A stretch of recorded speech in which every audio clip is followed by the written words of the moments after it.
to connect with exactly that, the opening of the heart, and also Sonia's notion of normal, which is really the humankind's our desperate need to try and make sense. So one of my observations that I've made recently by seeing people across the board is that I think we are all in the process of being traumatized. This is not a trauma that has happened that we're trying to deal with, or one that is coming. We are in the process of being traumatized. A simple definition of trauma is when you get in more stimuli than you can digest.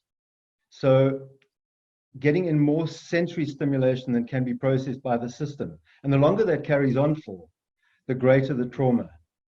So like with a car crash or a tsunami, you can imagine that there's just too much information to take in. And the psyche cannot process that. So the defense mechanisms kick in inevitably. This corona pandemic that we're facing is simply, from what I can see, a slow motion car crash.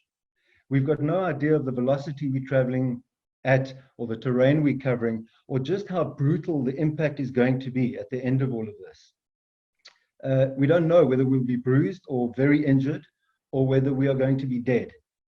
And for most human beings, the stress of not knowing something so critical is just too much to manage. We are in the process of being traumatized. I think this fact, the fact that we don't know, that we so have no idea of where this is going, in addition to the factual information we're getting and the fake news that we're getting, adds up to more stimuli than any human being can process in real time. So I really think that we need to recognize that we're in the process of being traumatized. We're all going to respond in ways that will include our defenses. And some will deny what's going on, some will blame, some will try and seize back control by trying to know everything. Some will be active, some will be passive. The point is that some of these defenses are very useful and some of them are not very useful. But importantly for me is that we all recognize that we are all responding from a slightly more primitive part of ourselves during this time.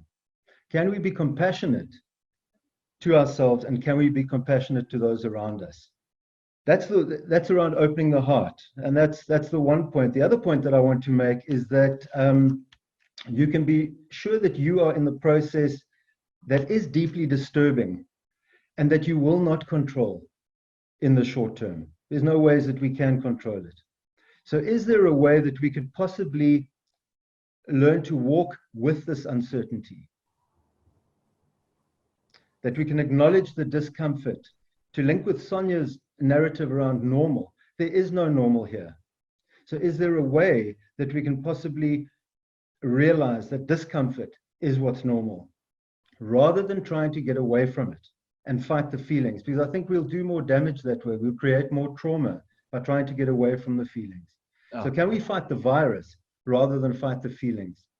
And for me, I think a tip would be, can you find just a moment in every day to sit with yourself, as a leader especially, to sit with yourself and reflect on your true feelings about what's going on, to not run from them or fight them, but just acknowledge them.